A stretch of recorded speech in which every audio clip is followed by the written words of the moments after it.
안녕하십니까. 오늘도 참 좋은 날입니다. 단풍이 이제 점점 위에서부터 남쪽으로 내려가는데, 이달 지금 이번 주 다음 주가 설악산이 피 크고, 말경이 저기 내장산 11월쯤 가면 내장산이 좋다 그러죠.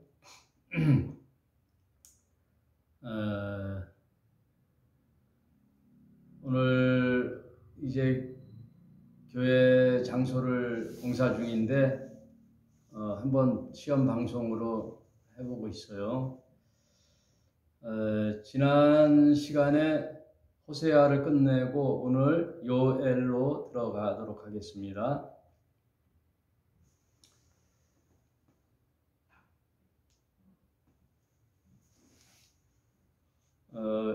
요엘은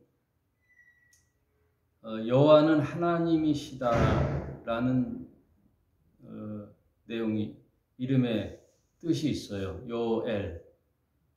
요엘이 하나님이죠. 요는 이제 야훼. 여호와, 우리 한글 번역은 여호와로 이제 번역을 했는데, 어떤 분들은 야훼라고도 해요. 야훼, 여호와. 나는 주로 저는 여호와로, 같은 뜻이니까 여호와. 하여튼 이상한 사람들이 많아요.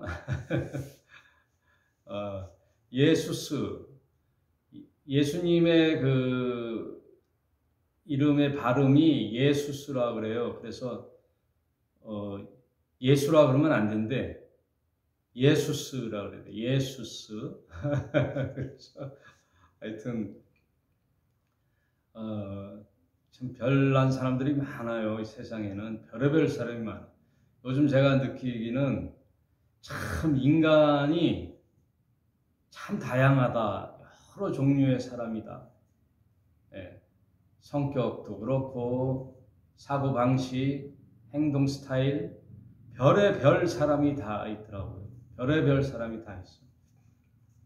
하여튼 종교도 다양하고 인간의 종류도 다양하고, 참 요엘, 여호와는 하나님이시다라는 신앙 고백적 이름이죠. 우리가 신앙 이제 이름을 질 때 신자들의 자녀들은 대체로 보면 이름에 많이 나오죠. 은혜 하면은 기독교적 이름이 많죠. 은혜, 사랑, 다니엘, 요한, 이런 애들 이름만 봐도 이 집은 기독교 가정이구나. 이런 다니엘이라 안 하고 단열, 다니엘이라는 말이 다니엘을 한국으로 이렇게 해서 하는 사람도 있어요. 요엘, 여호와는 하나님이시다. 우리의 신앙 고백은 예수는 그리스도이시다. 그 예수는 나의 주님이시다. 이게 첫 출발이에요. 우리 신앙의 첫 출발은 인간으로 오신 예수가 하나님의 아들이요, 그는 구원자로 오신 그리스도시요, 근데 그분이 나에게는 주님 되신다. 이게 확실히 돼야 돼요. 그러니까 예수는 그리스도, 구원자, 그리스도라는 것이 이제 메시아, 하나님과 우리를 중간에서 구원해낼 그리스도라는 중보자의 개념이거든요. 그리스도, 구원자라는 뜻이거든요. 그런데 그거는 모든 이제 객관적인 그 선언이잖아요. 예수는 그리스도다. 근데 주관적인 내 개인의 고백은 그분이 나의 주님 되신다. 주는 그리스도시요. 살아계신 하나님의 아들입니다. 이것이 가장 하나님과 나의 또 예수와 나의 관계 설정의 고백이에요. 그랬더니 예수님이 뭐라 그래요? 시몬에게 그랬죠. 바요나 시몬아 내가 복이 있도다. 이제는 너의 이름을 시몬이라 하지 않고 베드로라 하리라. 베드로라 하면 헬라어 페트라, 반석이란 뜻이죠. 시몬은 이제 갈대란 뜻이거든요. 흔들림이 없는 믿음. 그 반석 위에 내 교회를 세울 것인데 너의 이름을 페트라, 베드로라 하리라. 그리고 내가 너에게 천국 열쇠를 주리라. 그 천국 열쇠는 이제 네가 땅에서 풀면 하늘에서도 풀리고 땅에서 매면 하늘에서도 매리라. 그러니까 굉장한 주도권을 신앙 고백하는 신자에게 주는 거죠. 하나님과 이제 관계가 회복되고 예수님 때문에 하나님과 이제 소통의 관계가 됐다면 하늘의 능력이 나에게 오는 거예요. 그 하늘의 능력이 뭐예요? 천국 열쇠를 매기도 하고 풀기도 하는 능력이 나에게 있다는 거예요. 그게 남들보다 뭐 어마무시한 능력을 발휘하고 자랑하고 군림하라는 뜻이 아니라 이제 하늘의 비밀을 내가 터득했으니 너도 어디에 누구를 만나든지 간에 네가 이 복음의 메시지 비밀을 풀 열쇠를 네가 쥔 거란 얘기죠. 그러니 하나님은 인간들에게 갑자기 하나님은 계신다 믿어라 하는 게 아니라 직접 개입이 아니라 하나님이 사람을 통해 역사하는 거예요. 하나님이 사람을 통해 역사하는 거예요. 성경을 보고 복음이 깨달은 자들은 그것을 사람을 통하여 하늘의 비밀이 열리는 권한을 제자에게 주는 거죠. 제자에게. 예수님은 나의 주님이라고 하는 자는 다 제자잖아요. 그 제자에게 하늘을 풀 권세를 주는 거예요. 엄청난 거죠. 그러니 사람이 사람을 통해서 전파가 돼야 되는 거예요. 하늘에서 무슨 벼락 같은 소리가 꽝 계시가 확 나고 누구누구야 나는 여호와다 여호와 하나님이다 라고 나타나지 않는다고. 다 사람과 사람을 통하여 성경의 복음의 말씀이 전달되는데 그것은 뭐예요? 천국 비밀을 여는 열쇠를 너에게 준다는 거죠. 그래서 마태복음 28장 19절에 하늘과 땅의 모든 권세를 사실은 아들이 갖고 있는 거거든요. 여러분, 아들이라는 건 뭐예요? 아버지의 권한을 상속받는 유일한 상속자라는 뜻이거든요. 그래서 예수님이 독생자라 그러잖아요.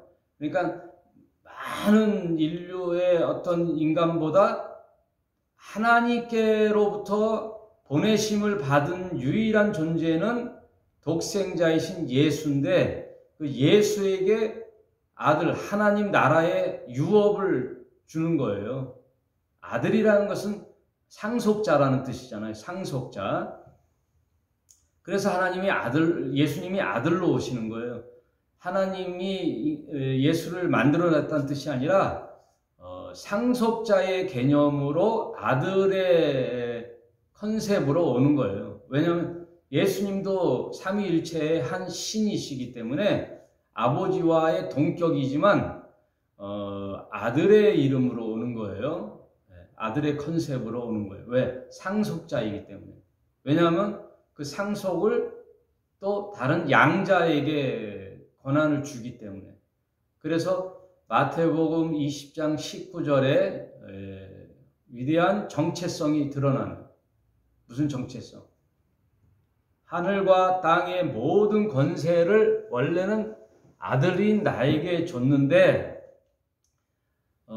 하늘과 땅의 모든 권세를 내게 주셨으니 그러므로 이제는 육신으로 왔던 예수님은 자신의 미션을 다 수행하고 아버지께로 가잖아요. 그러니 이 권한을 누구에게 넘겨줘야 되잖아요. 아버지께로 가니까 육신이신 예수님은 이제 죽는단 말이에요. 죽는데 그 권세만큼은 전달하고 가야 되는데 그걸 우리가 이제 어려운 말로 위임이라 그러잖아요. 위임. 남편이 회사 일로 바빠요. 바쁜데 동사무소 가서 무슨 인감을 떼어야 되는데 회사에 가니까 동사무소에 갈 시간이 없어. 그러면 거기다가 인감 도장을 찍고 위임장을 써줘요. 아내에게 위임장. 그 위임장을 가지고 가면 인감서 증명서를 띄워주는 거예요. 그 위임장. 그리고 무슨 회사에 중요한 결정에 사안이 있을 때 이사들이 모이잖아요. 근데 불가피하게 해외를 갔다든지 어디 일이 있어서 못 가면 그 모든 결정을 따르겠다는 위임장을 써줘야만이 그 회의의 정족수가 되는 거예요. 이사가 10명이 있으면 회의를 했을 때 과반수 이상이라든지 3분의 2 이상 그 회칙에 의하여 결정할 거 아니에요. 이사의 3분의 2가 차야지만이 결정을 할 수 있다라는 그 조례가 있으면 위임장을 써줘야만이 정족수가 차야 회의가 열리는 거예요. 어디든 다 똑같아요. 교회든 회사든 어떤 모임이든 그런 것처럼 위임이 중요한데 예수님은 그 위대한 하늘나라의 권세의 위임을 누구한테 해주느냐? 제자들에게 해주는 거예요. 주는 그리스도시요 살아계신 하나님의 아들이며 나의 주님이십니다 라고 따르는 자들이 제자거든요. 그 제자에게 위임을 해주는 거예요. 그게 그래서 마태복음 28장 20절이 대위임장, 위임 명령이에요. 그래서 더 그레이트 커미션이라는 대위임 명령. 하늘과 땅의 모든 권세를 사실 나에게 독생자이신 아들에게 줬으나 이제는 내가 너희에게 주니 너희는 가서 모든 족속으로 제자를 삼아 모든 나라와 모든 사람들, 이방인들, 족속들에게 가서 아버지와 아들과 성령의 이름으로 세례를 주는 거죠. 나는 이 모임에 들어오겠다라고 퍼포먼스를 하는 게 세례예요. 세례라는 말이 오늘 요엘서가 짧으니까 이런 얘기가 더 중요해요. 세례라는 말은 마치 결혼식과 같아요. 당신과 내가 이제 100년 회로해서 부부로 살기로 서로 약정을 하고 정언을 이제 약속을 하면은 언제 맨날 며칠 많은 지인들을 모아놓고 결혼식을 하잖아요. 결혼식이 세례식이랑 같은 거예요. 예수님은 나의 신랑이요 나는 당신의 신부입니다 라고 결정하는 게 세례예요. 결혼식. 근데 결혼식을 형편이 안 돼서 결혼식은 안 하더라도 혼인신고를 하고 당신하고 나하고 살자 하고 둘이서 또 몇 명 친구들을 모아놓고 해도 되는 거죠. 그걸 사실혼이라고 그러잖아요. 사실혼. 그러나 대체로 세례를 받듯이 결혼식을 하듯이 세례를 받는 거예요. 목사님 안 받으면 안 됩니까? 안 받아도 되죠.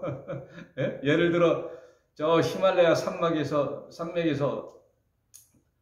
다 이제 가망이 없는데 나 예수 믿겠습니다.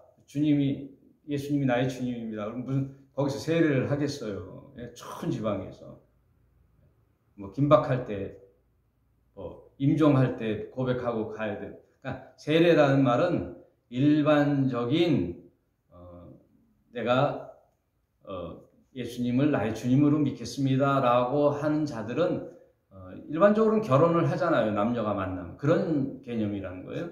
그래서 모든 족속으로 제자를 삼아 아버지와 아들과 성령의 성삼위일체의 이름으로 세례를 주고 내가 너희에게 분부한 모든 것을 가르쳐 지키게 하라.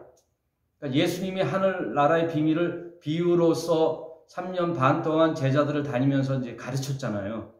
그게 하늘나라의 복음이잖아요. 그래서 예수님은 항상 천국은 마치 무엇과 같다.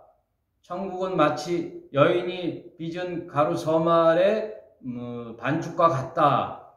겨자씨와 같다. 채전밭에 씨 뿌리는 것과 같다. 이렇게 천국 하늘나라를 소개했잖아요.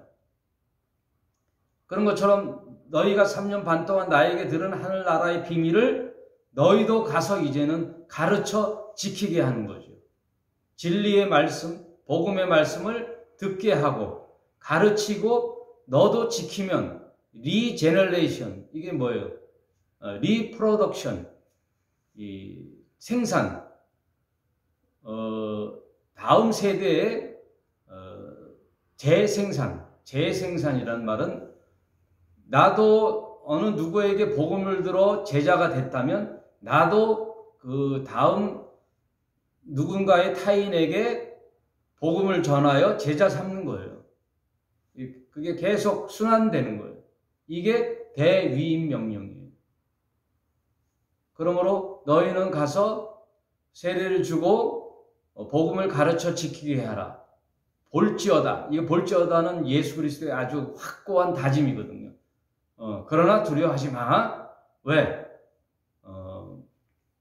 이제부터 땅 끝까지, 이 세상 끝날까지 내가 너의 위로자, 보증자, 또 컴포터, 함께하는 그런 자가 될. 그래서 임마누엘이라고 그러거든요. 볼지어다 내가 세상 끝날까지 너희와 항상 함께 있으리라 하고 딱 20절이 마치는 거예요. 그게 마태복음 마지막 절이. 마태복음의 마지막 절이 볼지어다 세상 끝날까지 내가 너희와 항상 함께 하시리라. 아니 예수가 떠나서 위임을 해주는데 어떻게 함께 하신다는 거예요? 성령이라는 거예요. 그러니까 성령이라는 분은 예수님의 이름으로 오는 예수님의 영이에요. 그러니 아버지도 아들과 하나요. 아들도 성령과 하나요. 성령도 아버지와 하나. 이게 기독교의 신비예요. 삼위일체. 그래서 육신의 몸으로 오신 분은 아들 예수. 그리고 온 우주를 관장하시는 분은 아버지 여호와 하나님. 그리고 이런 일들을 각 사람 개인에게 그리고 시대를 초월해서 그리고 이 장소와 시공간을 초월해서 역사하시는 분은 실제 역사자이신 성령 하나님. 구분이 되겠죠. 모든 인류의 구속사적 섭리와 우주를 운행하는 분은 아버지시요. 그 아버지는 홀로 그렇게 하시는 게 아니라 아들과 성령과 함께 상의하고 논의하고 해서 창세기 보면 우리와 같이 이들이 지혜를 얻었다 이런 것처럼 우리라는 표현이거든요. 그래서 삼위일체 하나님은 언젠가 인간이 저질러 놓은 죄를 해결하실 분은 육신으로 오신 예수. 이 모든 것을 사람과 사람, 시대와 시대를 초월하여 오시는 분은 성령. 이제 이해되셨죠? 이게 간단한 진술인데 굉장히 심오한 거예요. 기독교는 삼위일체를 빼놓고서는 설명이 안 되죠. 그러니까 이제 정리해보면 하나님이 아들 예수를 보내어 죄를 사하는 십자가의 죽으심과 죄의 삭은 사망이잖아요. 그 사망의 문제를 해결함으로써 부활로서 증명한 거거든요. 부활하신 예수님은 승천하셔서 아버지와 함께 계시죠. 그 아들 예수의 영으로 누굴 보낸다 그랬었죠. 성령을 보내어 이제는 모든 성령이 각 사람에게 들어가는 거예요. 그래서 예수님이 승천하시고 난 후에 한 10일 후에 오순절날 성령이 오는 거예요. 그래서 성령이 오시는 그 때를 교회의 시작이라 그러는 거예요. 예수님이 있었던 시대는 구약 시대예요. 이거는 목사님들이나 좀 제가 교만해서가 아니라 대체로 오랜 신앙생활 하신 분도 잘 모르더라고. 이런 구분을 잘 모르는데 예수님이 이 세상에 오셨을 때가 신약 시대가 아니에요. 예수님이 살아가실 때도 구약 시대를 살아갔어요. 구약 시대. 그래서 세례 요한복음 뭐라 그래요?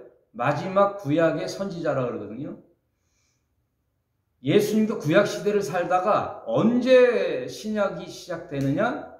예수님이 죽으실 때 다 이루었다 하고 성전의 휘장이 쫙 찢어질 때 구약이 끝났다라는 신호예요. 성전의 휘장이 위로부터 아래로 쫙 찢어졌다는 것은 이제 성전 제도가 필요 없는, 구약의 제도가 필요 없는 그런 시대가 되었다. 그래서 사실 엄밀히 구분하면 예수님이 십자가에 달려 죽으시고 이 모든 것을 다 이루었다 하고 십자가에서 운명하시더라. 가상칠언 마지막이 다 이루었다 하고 예수께서 운명하시더라. 그게 구약 끝이에요. 그리고 예수님은 부활하시고 승천하신 이제 신약 시대는 성령이 오시는 오순절날 마가의 다락방에 오시는 게 교회의 시작, 신약의 시작이에요.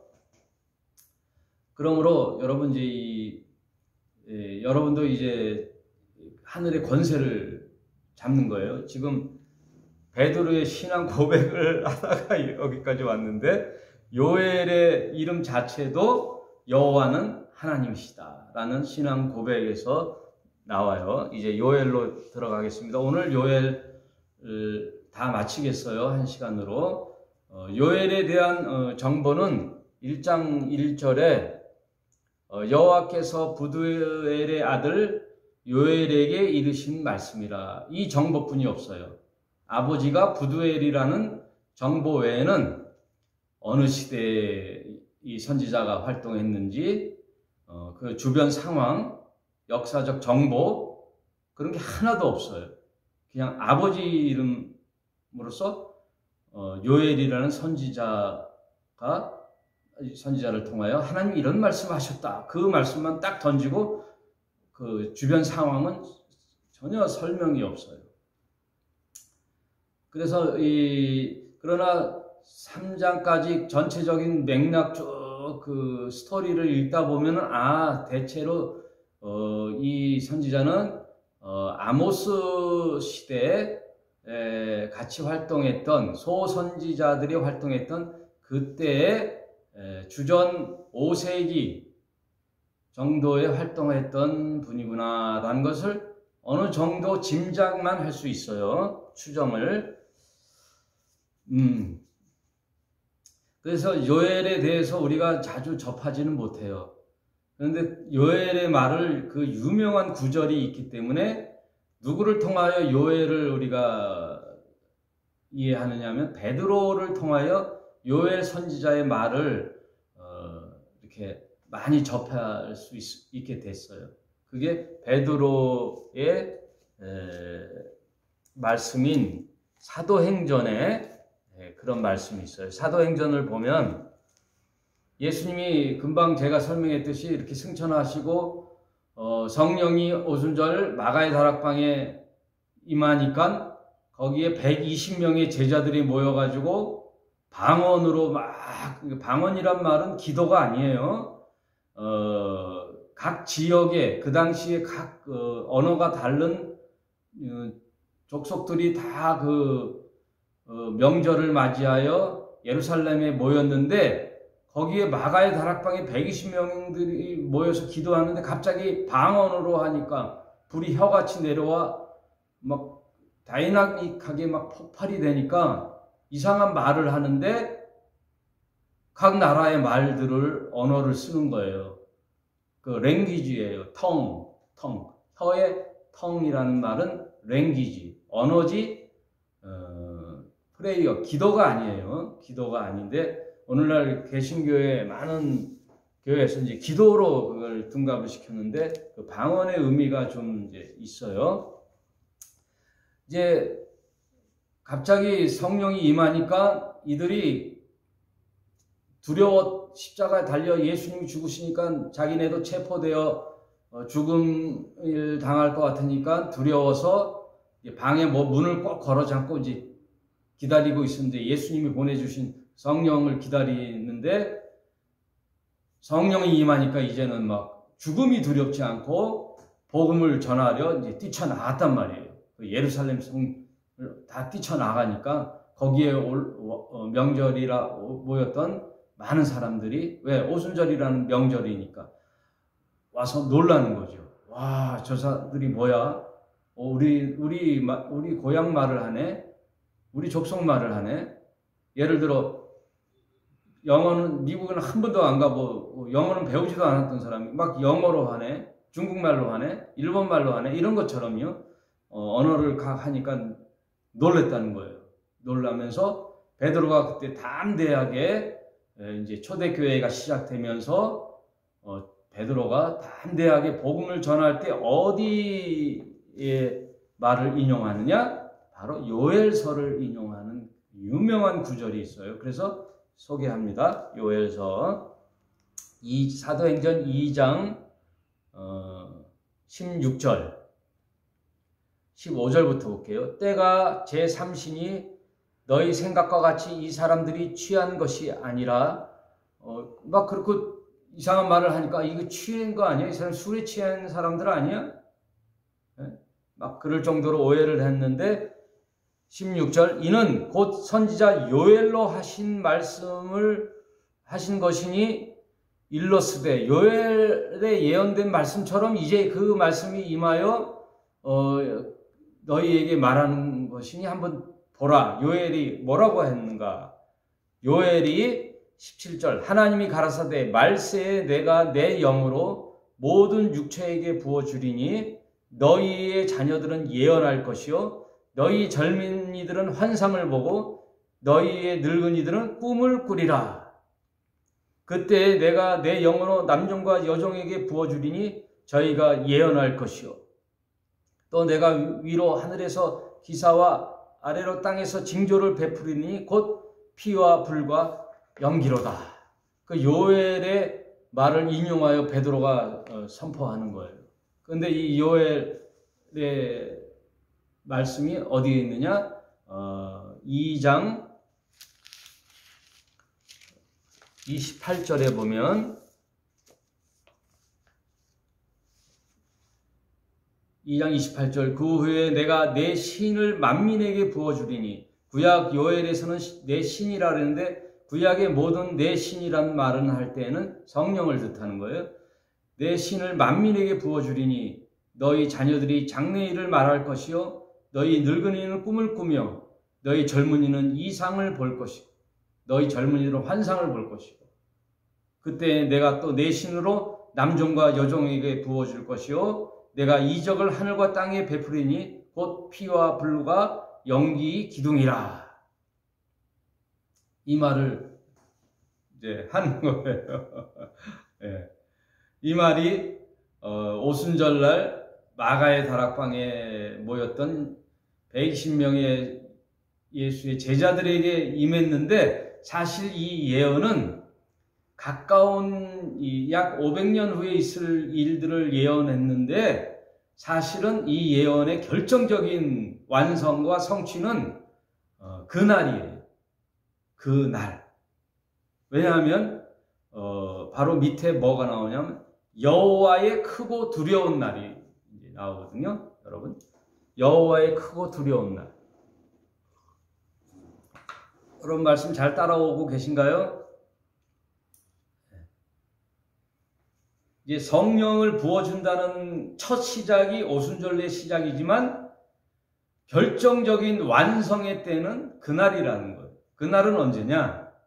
여호와의 크고 두려운 날. 그래서 요엘서에 가장 키포인트, 오늘 이 말씀만 하고 여러분 이제 마무리하겠습니다. 여호와의 크고 두려운 날, 그날이 언제겠어요? 네. 성경에 구약에는 여호와의 크고 두려운 날이 16번 나와요. 16번. 그 중에 요엘에서 5번이 나와요. 5번. 거의 3분의 1이 나와요. 30%. 여호와의 크고 두려운 날이 언제겠어요? 성령을 이 땅에 보내주는 예수님에게 위임해주는 그 초대교회겠어요?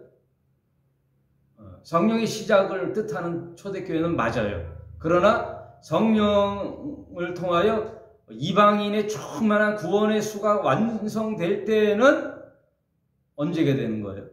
여호와의 크고 두려운 그날이 되는 거예요. 항상 그 얘기를 하잖아요. D-Day와 V-Day. 성경은 이 얘기를 뭉텅그려 이제 그 얘기를 하는데 성경 전체를 이해하다 보면 D-Day와 V-Day가 있구나. 그거를 탁 잡아야 돼요, 여러분. 네? Already 그러나 but not yet. 이 말을 아예 영어로 외우든 그러니까 우리나라 말로든 이미 시작했다. already 여러분 달리기 할 때도 ready잖아요. ready 땅 하면은 시작되면서 종착역이 있듯이 already 이미 시작. 그러나 but not yet 아직은 끝나지 않았어. 우리는 그 과정 속에 살잖아요. 교회라는 것은 already but not yet의 이런 중간 지대를 사는 거예요. 이거를 말하자면 성령과 악한 사탄의 영이 영혼 각축장이라고 그래요. 어떤 학자는 그거를 영혼 각축의 시대라는 각축장. 성령으로 복음으로 하나님 나라의 백성으로 끌어당기느냐 사탄이 그걸 방해하느냐의 영혼 각축장이라는 거예요. 오늘날 이 세상은 영혼 각축장이에요. 사탄은 이미 형벌을 시작됐으나 이제는 마지막 때까지 활동을 하거든요. 어떻게? 성령과 악한 영이 이 두 테마가 가는 거예요. 살리는 영, 죽이는 영. 성령은 살리는 영, 사탄은 죽이는 영. 그게 언제까지요? 여호와의 크고 두려운 날이 임한다 그래요. 그때는 어떻게 돼요? 피와 불과 연기로다. 피와 불과 연기로다. 언제예요? 마지막 그때 여호와의 크고 두려운. 예수님은 뭐라 그러죠? 창세 이후로 이런 때가 없었다 그러는 거예요. 여러분, 창세 이후에 이런 때가 없었다라 그러면 그때는 언제겠어요? 끝날이잖아요. 끝날. 세상 끝날에는 어떤 일이 일어나느냐? 요엘서에 보면 3장 15절 해와 달이 캄캄하며 별들이 그 빛을 거두리로다. 해와 달이 캄캄하고 까매지고 태양이 흑암같이 되고 달이 핏빛이 되면 별이 그 빛을 거두니 어떻게 돼요? 떨어지는 일들이 계시록 6장 12절에 내가 보니 여섯째 인을 떼실 때에 큰 지진이 나며 해가 총담같이 검어지고, 이 총담이란 말은 바다 해충류인데 아주 시커먼 검은 해파리 종류의 생명체라 그랬죠. 총담이란 말이 그러니까 총담같이 해가 어두워지는 거예요. 까매지는 거죠. 그 빛을 잃어버리는 거. 그러면 세상은 어떻게 돼요? 흑암이 되는 거잖아요. 그러면 태양빛이 비치지 않으면 이 동식물 체계는 어떻게 되는 거예요? 광합성을 하지 못하면 다 그 식물이 죽으면 그 식물을 먹고 사는 동물이 죽고 동물을 또 먹고 사는 이 먹이사슬이 깨지는 거예요. 해가 청담같이 검어지고 온 달이 피같이 되며 하늘의 별들이 무화과의 대풍에 흔들려 선 과실이 떨어지는 것 같이 땅에 떨어지리라. 하늘에 종의 축이 말리는 것 같이, 하늘은 종이 축이 말리는 것처럼, 그러니까 모든 이런 공전과 자전의 궤도가 바뀌고 축이 흔들리는 거죠. 그러면 어떻게 되는 거예요? 별이 떨어지고 유성이 떨어져서 이제 지구의 마지막 때는 그렇다는 거예요. 그래서 우리가 계시록을 공부했지만 모든 성경의 시간 진행의 화살표는 어디를 향했느냐? 일단은 예수님의 십자가에 화살이 가 있어요. 구약에 보면 구약의 모든 예언들이 예수님의 십자가, 아들 예수를 보내어 우리를 구원해 주시는, 왜냐하면 성경은 구속사적 섭리로 기록됐기 때문에 아들 예수를 지명하나 저 멀리 결국의 화살표는 어디예요? 재림 예수가 오는 마지막 때를 어느 선지자든 그 얘기를 하고 있다는 거예요. 종말에 대해서.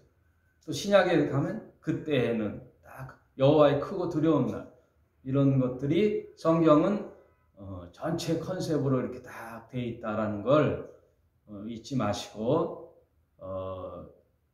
여러분 오늘날의 시대를 사는 저와 여러분은 성령 시대에 살고 있거든요. 그러면 성령님을 내 안에 늘 함께 동행하면서 우리 때에 여호와의 크고 두려운 날이 임할 수가 있기도 하고 임하지 않을 수도 있어요. 그러나 성경이라는, 이제 이거 잘 들어보십시오. 성경이라는 진리의 책은 어느 시대에만 기록했겠어요? 어느 시대에만 기록했겠어요? 아니죠. 인류의 시작인 창조 시대에 어떤 인간들이 살아갔을 때에 필요한 말씀도 성경은 기록해 놨어요. 그리고 구약 시대에 사는 사람들을 위하여 너희는 이렇게 살아라 율법을 주면서 이런 말씀도 있을 거 아닙니까? 그리고 신약에 살던 교회 시대에 살았을 때 예수님이 오셔서 너희는 이렇게 살아라 하고 그 시대에 맞는 말씀도 주셨을 거예요. 그러면 마지막 때에 사는 종말 시대에 사는 사람들에게도 그때에는 이런 일이 있을 것이다 라는 말씀이 있겠어요? 없겠어요? 성경은 창조부터 종말까지 다 포함한 시대적 메시지이기 때문에 오늘날 사는 사람들에게는 다 교훈이 되지만 종말 시대에 사는 사람들을 위한 말씀도 있다, 그 얘기예요. 그래서 그 말씀은 요한 계시록이다, 그 얘기예요. 그죠? 네. 그래서 전체 인류의 역사를 기록하는 성경의 이야기는 항상 처음과 나중에 이런 화살표, 종말에 대한 언급이 있어요. 그때마다 성경에는 그런 말씀이 있다. 그걸 이해하시고 무엇보다 오늘 시대를 살아가는 우리는 깨어 진리의 말씀 안에 살고 또 종말을 또 대비하면서 열심히 사랑하며 사는 게 중요하지만 성경에는 이런 기록들이 기록되어 있다. 이걸 늘 견지하시고 오늘도 또 한 주간도 주님 안에서 믿음 잃지 마시고, 여러분 세상에 무엇보다 하나님 말씀 안에서 유업을 받은 자로서 복음을 전달할 책임이 우리에게 있죠. 복음 안에 승리하는 삶을 살아내시기를 주님의 이름으로 축복합니다. 오늘은 여기까지 하겠습니다. 한 주간도 건강하게 승리하면서 잘 지내시길 바랍니다. 감사합니다.